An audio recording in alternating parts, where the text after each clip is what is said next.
Вторая международная олимпиада школьников по байкаловедению «Защитим Байкал» прошла в поселке Лиственка. Ее участниками стали школьники Иркутской области, Забайкальского края, Республики Бурятия. Впервые в состав участников олимпиады по байкаловедению вошли школьники из Республики Корея и Китайской Народной Республики. Всего более 100 человек. Эмоции и впечатления участников от увиденного схожи. Когда мы сначала приехали на Байкал, мы были очень восхищены Байкалом, какой он чистый и большой. И нам очень понравилась природа. В нашем городе Ульсане тоже есть большое море, поэтому Байкал чем-то на него похож.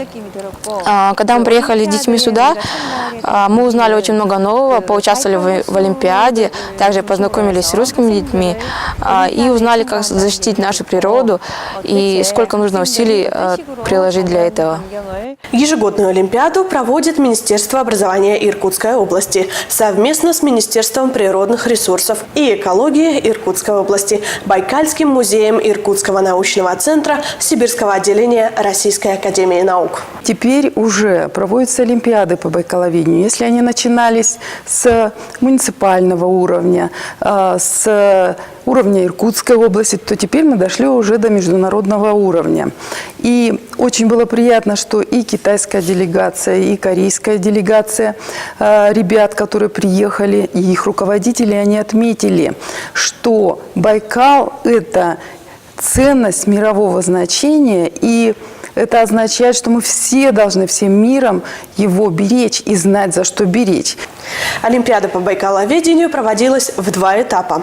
Первый теоретический, где ребята проходили тестирование. И второй этап практический – защита самостоятельно разработанных проектов, посвященных ответственному отношению к сохранению и приумножению природных богатств Байкальского региона и озера Байкал.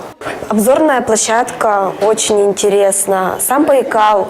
Мы, когда ходили просто смотреть на берег Байкала, встретили рыбаков.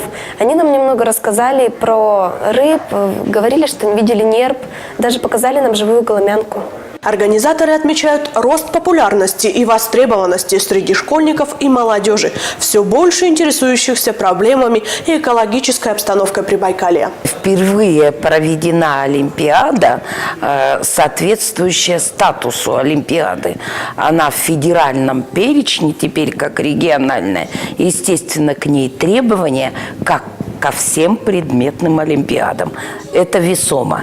Значит, из требований исходит и по положению, и из требований исходит момент, каких ребят мы приглашаем, с каких территорий и так далее. Коли она международная, естественно, участие стран. В то время, когда вторая Олимпиада подходила к завершению, ее организаторы уже начали задумываться над заданиями третьей Олимпиады, которые, безусловно, не будут повторяться, станут сложнее и интереснее предыдущих.